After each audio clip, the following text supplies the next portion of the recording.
Hello, everyone, and welcome back to Fluento, Everyday English for Real Life. I'm Anna, and I'm sitting here with a big smile and an even bigger cup of tea.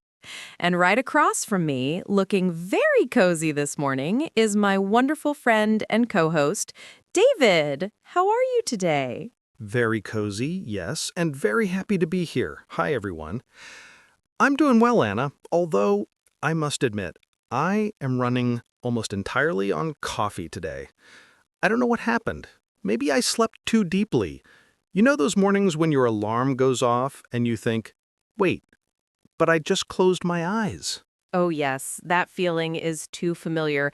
And now you're holding onto your coffee like it's a lifeline. Exactly, which actually fits perfectly with our topic today, because today we're spending the next 2 hours talking about something almost magical for English learners, and honestly, for many people around the world, the humble, warm, welcoming coffee shop. Yes, real English in the coffee shop. And it's such a perfect topic because it's something you can practice almost anywhere. Coffee shops exist in big cities, small towns, airports, malls, train stations, everywhere. And they are one of the easiest, safest, most natural places to practice speaking. And also to observe. I always tell people, if you're shy or nervous about speaking English, a coffee shop is like a classroom disguised as a warm, comfortable place with pastries. I love that. A classroom with pastries. I would definitely attend that school. Same. Especially if the pastries are those warm chocolate croissants, the ones that smell like happiness. Okay, now you're making me hungry. But it's true, coffee shops are perfect for English learning. Semi-quiet, relaxed, and full of small, simple interactions that help build confidence. And today, we're not just giving you phrases, we're giving you real conversation, real situations, cultural insights, stories, mistakes people make, little pronunciation notes, and those small emotional things that happen in cafes that nobody talks about. Exactly. So let's start with the moment you walk in. And maybe imagine this with us. Close your eyes, unless you're driving, of course, and picture yourself pushing open the door of a cozy coffee shop. You hear the soft sound of milk steaming, maybe some quiet music, and the smell, that warm smell of fresh coffee beans. And there it is, the counter. The barista smiles at you, or sometimes doesn't, depending on how busy they are. And then comes the classic question in English. Hi, what can I get for you? Or sometimes, hi there, what can I get started for you? That one sometimes surprises learners. Yes! What can I get started for you? Sounds a little strange if you're still learning English. But it just means the same thing. What do you want to order? And this is usually the part that makes people a little nervous, right? Because suddenly you need to speak, and you want to sound polite and confident. So the easiest, simplest way to order, the one we really recommend, is I'd like a. It's polite, natural, not too formal, not too casual, just right. And it feels gentle. I'd like a medium latte, please. I'd like a small cappuccino. I'd like an iced coffee. You can use it for anything. But you know what's really interesting? Even native speakers sometimes freeze when the menu has too many choices. Oh, yes. I've had that moment. The barista's waiting, there are 10 people behind me, and I'm suddenly thinking, why are there so many types of milk in the world? And why am I making decisions this early in the morning? Same. And that's something I want our listeners to really hear. If even native speakers feel unsure sometimes, you definitely don't need to feel embarrassed. That's right, you're not alone. And honestly, most baristas are used to hearing all kinds of accents, mistakes, pauses, everything. Now let's explore the kinds of drinks you might hear. And I'm going to say them slowly because sometimes the pronunciation can be tricky. And I'll jump in with cultural notes as we go. Perfect. So, first, the classic, coffee. Just plain, regular coffee. In many places in the US, if you simply say coffee, they'll give you a drip coffee. That is, brewed coffee from a big pot. Yes, in the U.S., coffee doesn't mean espresso. It means a big cup of brewed coffee. In Europe or many other countries, if you say coffee, they'll give you an espresso. So culture matters. And then we have latte, espresso with steamed milk, cappuccino, espresso, steamed milk, and foam. The pronunciation mocha is interesting. Many learners say mocha with the CH, like chocolate, but it's actually mocha. Yes, mocha, like M-O-K-A. And then we have espresso, which many people accidentally say espresso. Oh, yes. Don't worry if you've said it that way, too. Many native speakers do that, too. But the correct one is espresso, no X. Now, let's imagine a real interaction. I'll be the barista. And I'll be nervous David in the morning. Perfect. Hi there. What can I get for you? Hi. Yes, please. I'd like a medium latte. And if I want to add some pressure, I'll ask, hot or iced?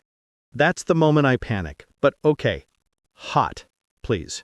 Great. And then maybe I ask, any milk preference? This question always surprises learners because many shops now have oat milk, almond milk, soy milk, coconut milk. And a fun mini tip, if you want normal milk, standard milk, you can simply say, regular milk, please. Or just regular milk. Exactly. Now, sometimes after ordering, the barista will ask, for here or to go? Which basically means, are you drinking it here or taking it with you? For here, drink inside. To go, take it away. Super simple, but easy to confuse when you're nervous. But don't worry, even if you forget and start walking away with your drink, nobody will arrest you. Coffee shops are very relaxed. And sometimes you'll hear dine in instead of for here, but that's less common. Usually it's for here or to go. Now, something that many listeners might not know, in American coffee shops, the customer often goes to the counter to pick up the drink. They don't usually bring it to your table. Yes, and the barista might shout a name. So they might ask, "What's your name?" This question can be scary for English learners, not because they don't know their own name, but because they worry the barista won't understand it. And honestly, sometimes they won't. Oh, absolutely. I once told them my name was David, and they called out Day-Fid. I didn't even recognize it. I love that. But here's the trick. If your name is complicated or uncommon where you are, you can use a simple coffee name. Many people do it. Yes. For example, a person named Atsuko might use Anna. A person named Swalomir might use Sam. And it's not pretending to be someone else. It's just making the interaction easier. Very normal. Now, Anna, I want to talk a bit about the culture of waiting in line, because this surprises many people. Oh yes, coffee shop lines are almost like a little society. There are rules, unspoken rules, but real ones. In many American and British coffee shops, people stand in a straight line. They respect personal space. They don't get too close. And they don't cut in line. Cutting means joining the line in the wrong place, skipping ahead. Yes, that can make people upset. So just remember, look for the end of the line. Now, let's talk about how to ask questions if you don't understand something.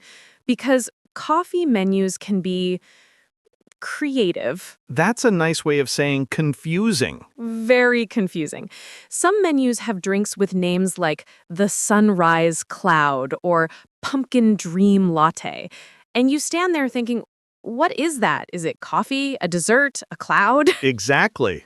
So here are natural, simple ways to ask, what's in that? What does that mean? How is that made? What's the difference between? Or my favorite, is it sweet? Yes, is it sweet is so useful because many special drinks in the US are very sweet. Very sweet. Like dessert in a cup sweet. And if you prefer something less sweet, you can say, can you make it less sweet? Or can you make it with half the syrup? Great phrase, half the syrup. Now, I'd love to share a quick story, a coffee shop story, because these little moments help us understand culture. Oh, I love when you share stories. Go ahead. A few years ago, I was in a small neighborhood cafe, the kind where the barista knows everyone by name. And one morning, there was a woman in front of me, maybe in her 60s. She ordered her usual, a medium latte, and the barista smiled and said, "Do you want cinnamon on top today?" And she said, "No, no cinnamon today. I'm feeling rebellious." Rebellious. I love that. And they laughed together. It was such a small moment, but it reminded me that coffee shops are places of human connection. You go there for the drink, yes, but also for tiny, warm interactions with strangers. That's so true. I have a similar story. When I first moved to a new neighborhood, I started going to a café every morning. And after about 2 weeks, the barista said, "You're the oat milk latte guy, right?" And I felt weirdly happy, like I belonged. Those small recognitions are powerful. Exactly. And for English learners, these moments are gold because they build confidence. They show you that you can communicate in another language, even in small ways. Now, I'd like to slow down for a moment and talk about politeness, because politeness in English carries a special rhythm. Yes, English politeness is like softening the sentence. Instead of, "Give me a coffee," you say, "Could I have a coffee, please?" Or, "I'd like," or, "Can I get?" And always ending with please and thank you and even thanks so much. Those little words change the whole interaction. And they're easy to forget when you're nervous, but they matter a lot. I also want to add something about tone.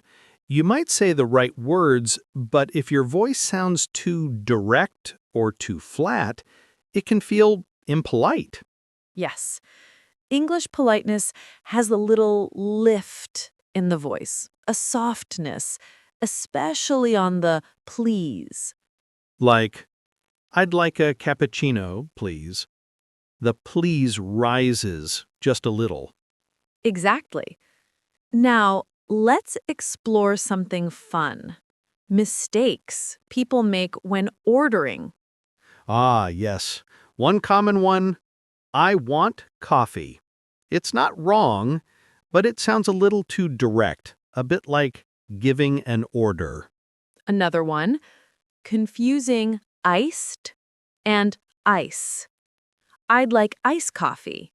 No, it should be iced coffee with a D sound.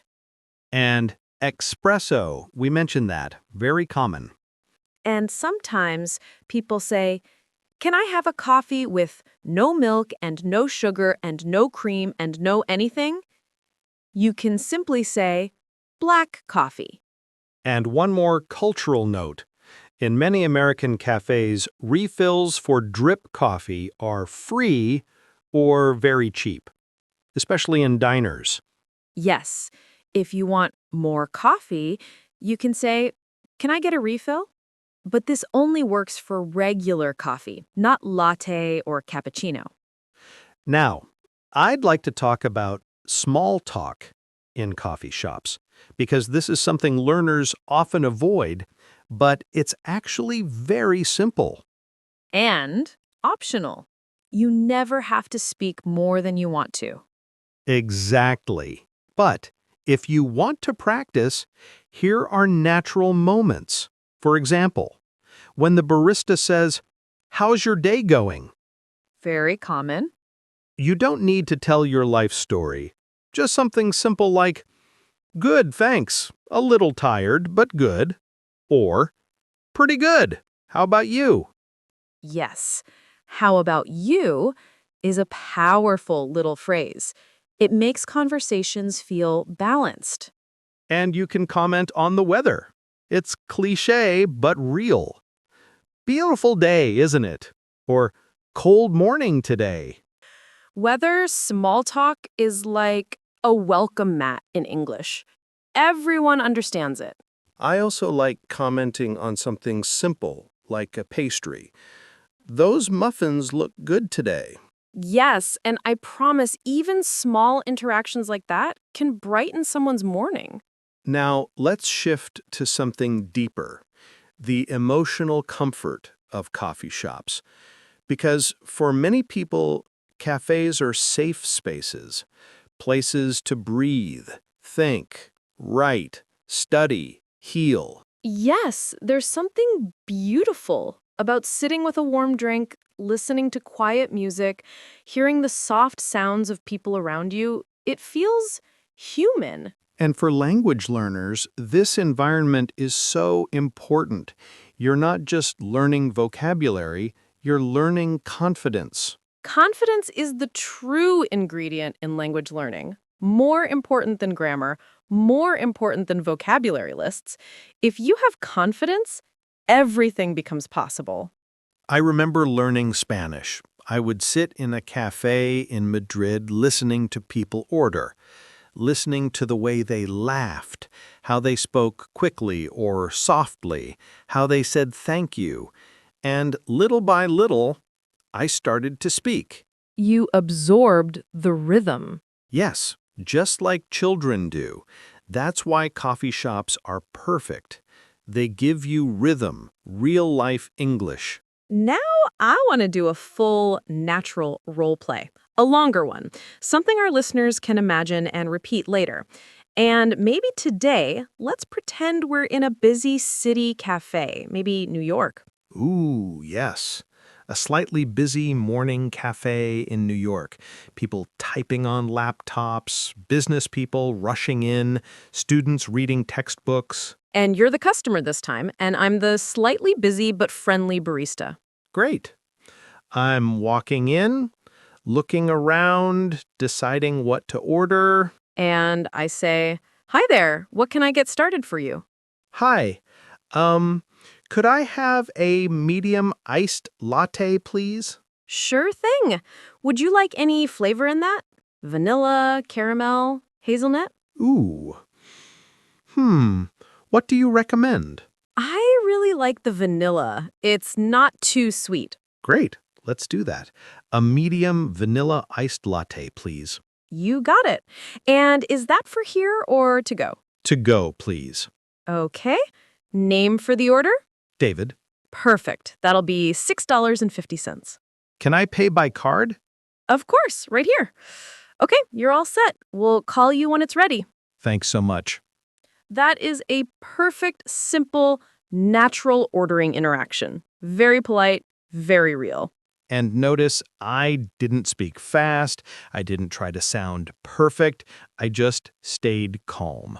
Yes, and the beauty is, once you've done this a few times, it becomes automatic, like muscle memory. Then you can start doing more, like asking about pastries, asking about seasonal drinks, or even asking for recommendations. Let's talk about seasonal drinks for a moment, because culturally, this is huge in the US. Oh, absolutely. Seasonal drinks are like mini holidays.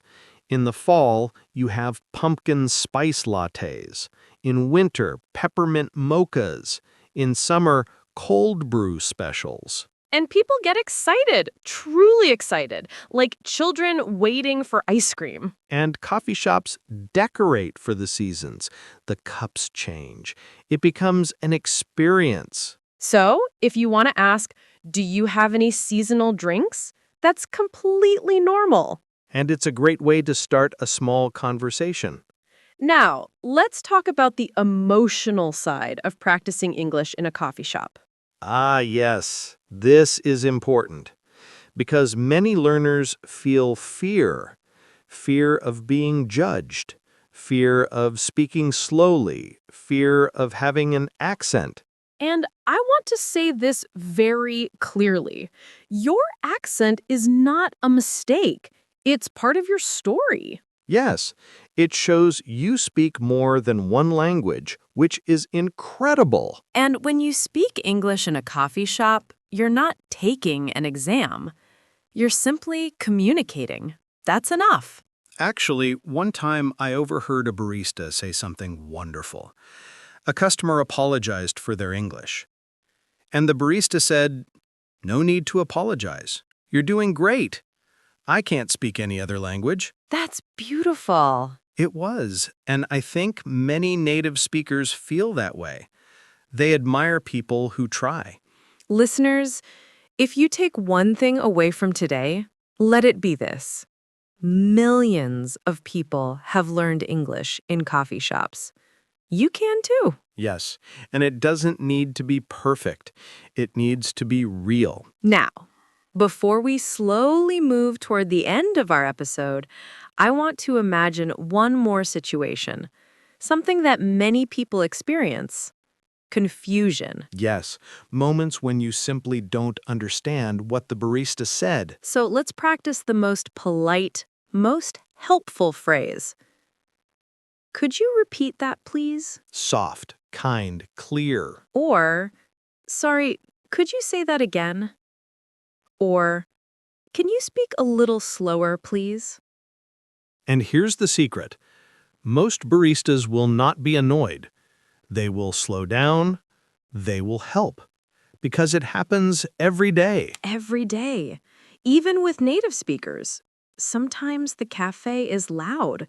Sometimes you didn't hear clearly. Yes, it's totally normal. You're not bothering anyone. Now, let's imagine a confusion moment. I'll say something too fast. Okay, ready. Do you want any milk to that? Sorry, could you say that again, please? Sure. Do you want any milk with that?